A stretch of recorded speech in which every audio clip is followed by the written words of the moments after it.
All right, Darren Tabeast. I'm a coach for the mechanical industry, and I've been with GPAC over 10 years. Well, actually, I was recruited to GPAC. Yeah, I'm ex-military. I was with Auto Trader for a while, and I got a call from one of the recruiters at the time, called me, and I didn't know what recruiting was. I'm like, what is this? I didn't live under a shell or what? First call didn't go well. I'm like, I thought I was just getting solicited. Somebody's gonna try to sell me something. I ended up calling him back a couple months later. I didn't give these guys a chance to tell me what these guys really were. So called him back, sure enough. I came in, visited 2 or 3 times and go, wow, this is real. This is interesting, right? Came from a sales background, quickly found out that you didn't have to have sales. I took a lot of that, put it in a box up on a shelf, so to speak, and then it's really just about connecting and listening and matchmaking. That's all we do. We're here to better people's careers and fill the gaps for critical needs on these companies, helping them grow. That's what we do, bottom line. Really, 2 things. 2 things are really important. That was effective listening, right?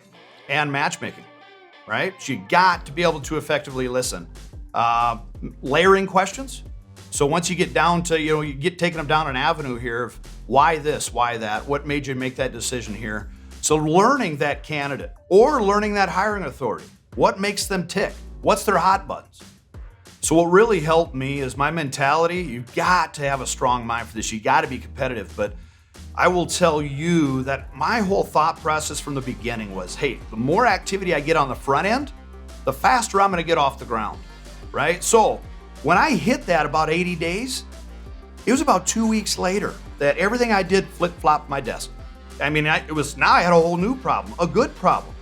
Now I'm like, Jason, now I've got all of this coming at me. Help me be efficient on how to handle this. Where do I start with this?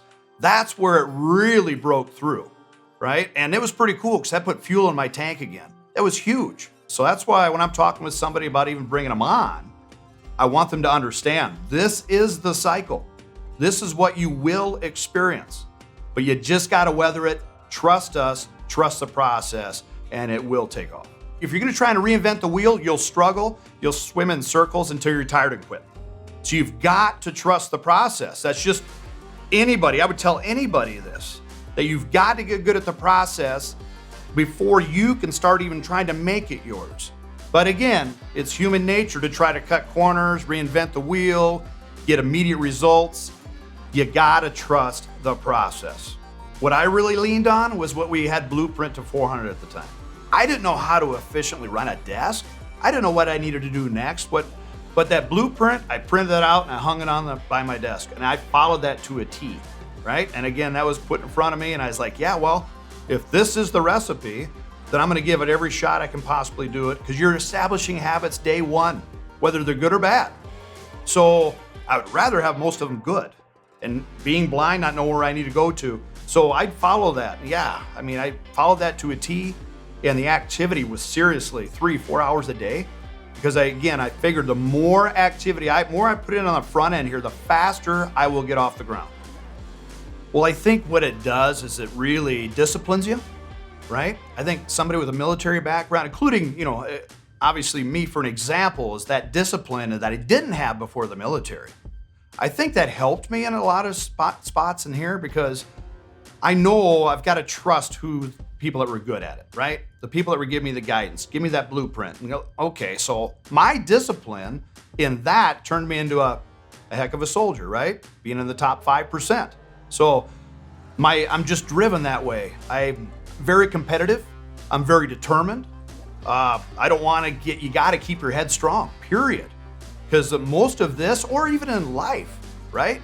Keeping your mind strong and the right side of things is what determines which path you go. So my drive, my why for GPAC or any other, really, yeah, money, that's good.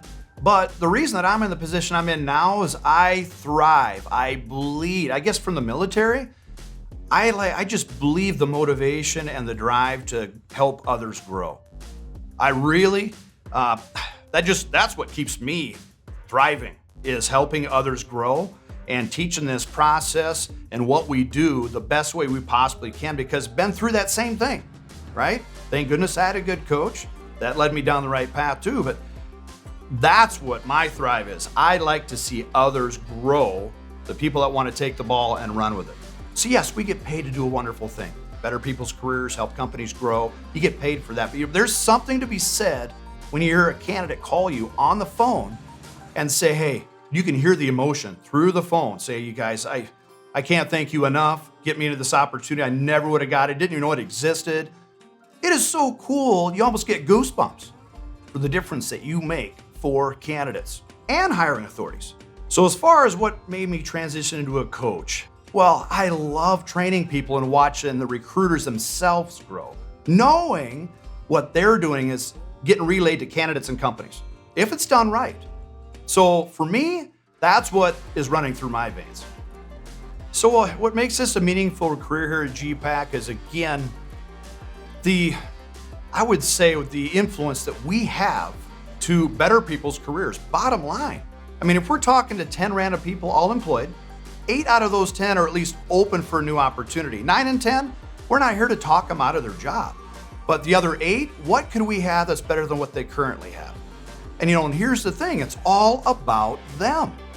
That's what I love about this. I'm not knocking on a door saying, hey, you need this set of encyclopedias or you need a security system. Because if I wanted, I'd just go buy it, right? This is what's interesting. We can do this in the influence. We can take them to an express lane to an interview and get them into where they're missing. Whether it's they want to relocate, they're working right now. How are they going to go find a new job, right? They ain't got the time for that or the means or even know how to do that under the radar. But that's what we do. And again, you're talking with hiring authorities. Here's the deal. We're not in the business to sling resumes. We're here to really hammer that down. How are we different than any other recruiter out there? Well, we got to listen to them. That takes me back to that effective listening, right?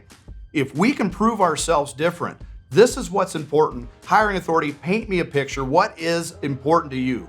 What is worth paying a fee? We're not in the business to sling resumes. So I want to hit the nail on the head for you, save you time, because these good candidates are not on the shelf very long. They're just not. So every day's a race. So I'll tell you what, the people that would do very well at this, the things that we're looking for is somebody who's very competitive, okay? Got a heavy mindset, doesn't give up easy. Because again, it's not easy to get off the ground, but once you do and you figure it all out, it's a pretty cool thing. It really is. So if I'm talking to somebody that's even thinking about joining GPAC, I'm gonna tell them right now that, hey, it's a high activity, high reward job. I mean, we're working. You're gonna work your butt off, but you know what? I can't imagine anywhere else that you can get a truest reward for your work, period, right? So if you're gonna trust the system, make the activity happen each and every day, trust the process and what we do. But I will tell you, and I was mentioned earlier, there is a challenge there. So in that first couple months, expect it. Your day is gonna come that you just feel maybe this isn't it. It will cross your mind, it'll happen. But we've all been through that same exact moment. So you've got to trust the process and yes, watch the clouds part and it will happen just like it did for me.